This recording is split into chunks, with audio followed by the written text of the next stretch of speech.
Hello, good afternoon. Thank you so much for coming out to help us kick off this very, very special, extremely simple, I think, and nearly miraculous life-saving program here in Albuquerque.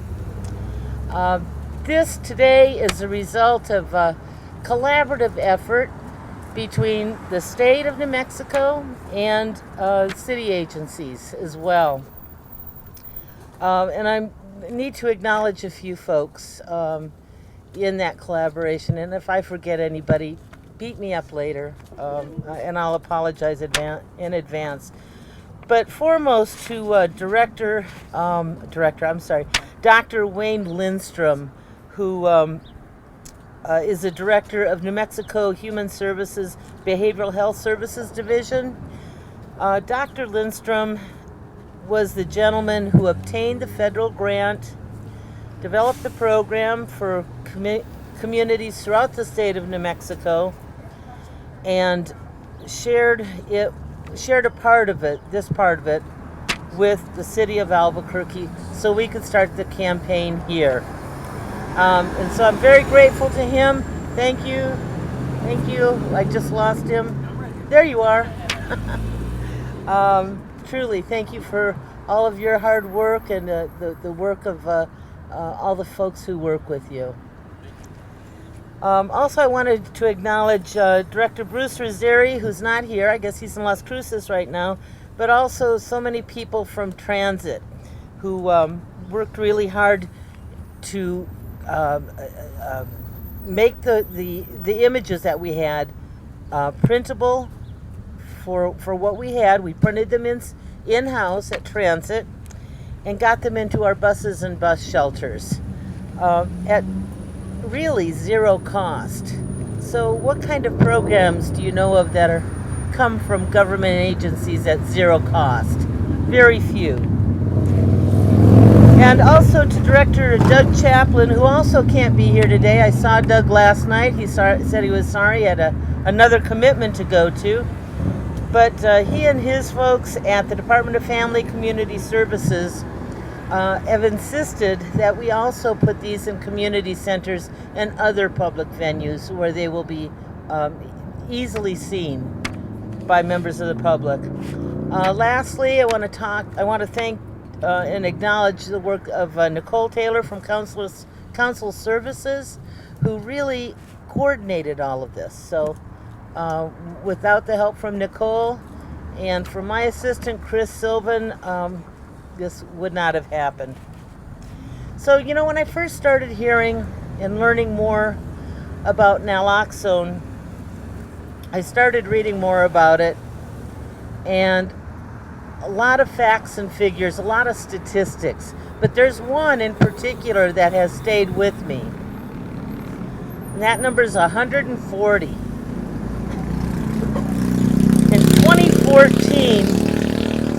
In 2014, which happens to be the last year we have complete data for, there were 140 deaths caused by overdose due to opiates in Bernalillo County alone. Their outcomes could have been far different. With an intervention by a simple nasal spray, Naloxone, each one of these people, who were our daughters, our sons, our neighbors, our grandparents, siblings, co-workers, they could have received the time necessary in order to get medical help. Naloxone is an over-the-counter antidote that reverses the effects of an opiate overdose. It can be quite literally a lifesaver. It's available in many drugstores right now here in Bernalillo County. And one of my goals is that every pharmacy in Albuquerque will carry it very soon. The life-saving potential of Naloxone has not been well publicized until just very recently, and that's due to the work of the state of New Mexico and Dr. Lindstrom. Prescribed opioids are the cause of 3 times as many overdoses as heroin. And it only takes one groggy morning, a slip of a memory, or a lethal combination of drugs, or getting into the hands of a curious child. So to all of our families, co-workers, caretakers, anyone who's taking painkillers, opiate-based painkillers,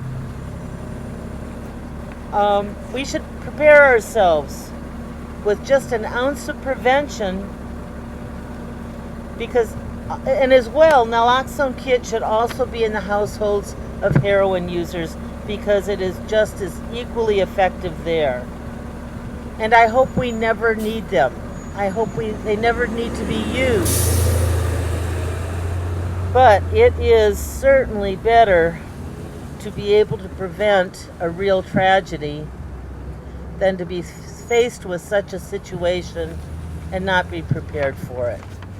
So I'd like to at this time turn this over to Dr.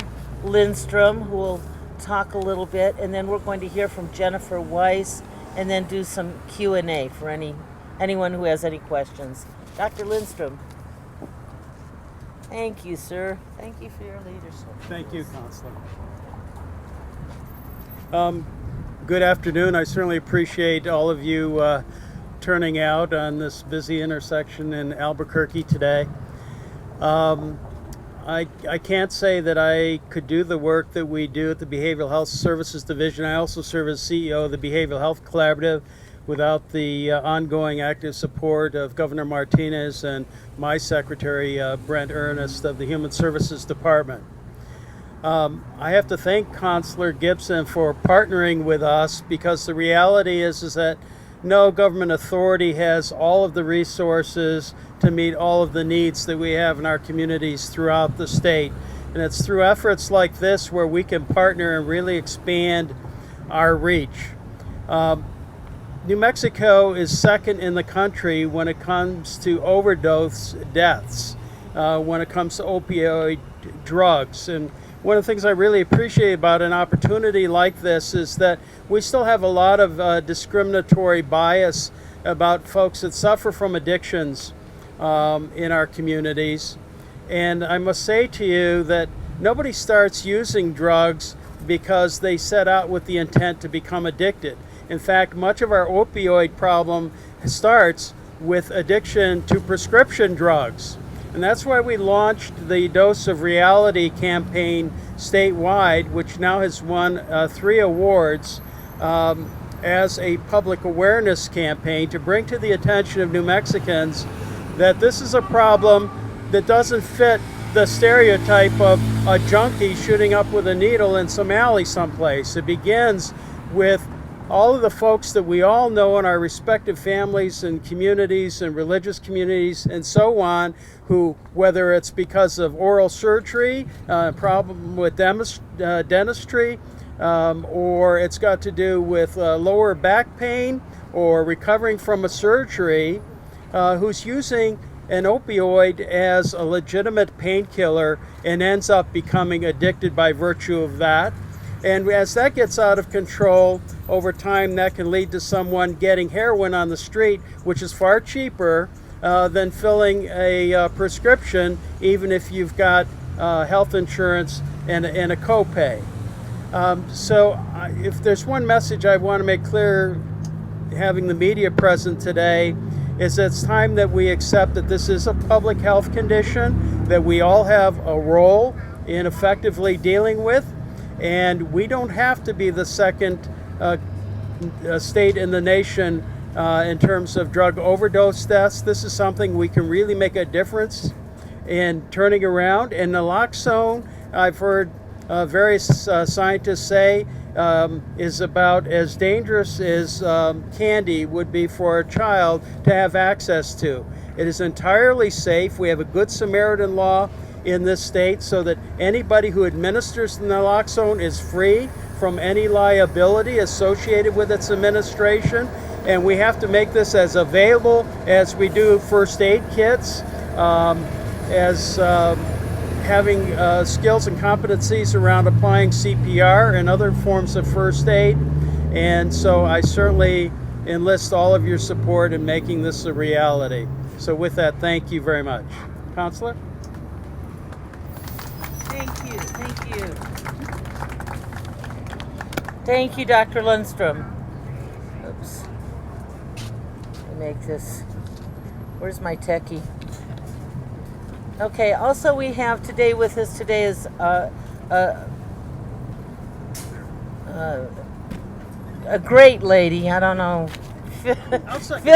Fill in the adjectives. Somebody who's worked very hard on related issues. And her name is Jennifer Weiss, and thank you so much for being here. If you would give us a few of your comments. Thank you. Thank you, everybody. My name is Jennifer Weiss-Burke, and I'm the Executive Director of Healing Addiction in our community. We're a nonprofit located in Albuquerque, and we do statewide education and awareness events surrounding addiction issues, especially addiction issues that affect our young people and that surround the issue of opiate addiction, which is what our country is being faced with right now. I brought my Naloxone with me just so you could see what it looks like. Like Dr. Lindstrom said, it's very safe. You don't have to worry about administering it the wrong way. You don't have to worry about somebody getting sick on it, somebody overdosing on it. I mean, it's a nasal spray. You inject half, you shoot half of it up one nostril, the other half up the other nostril, and it comes in a ready-made kit. You get a few-minute training on how to use it, and you're good to go. I run a recovery center called Serenity Mesa, and we make sure that every one of our residents who leaves our program leaves with one of these in their hands. It's not, some people think, well, if you give them one of these things, and doesn't that encourage them to use more drugs? And that's definitely not true. I mean, it reminds me of the whole birth control debate, where if you give someone birth control, you're going to encourage them to have more sex. That's not going to happen. What we're trying to do is save lives. This is a great tool for prevention.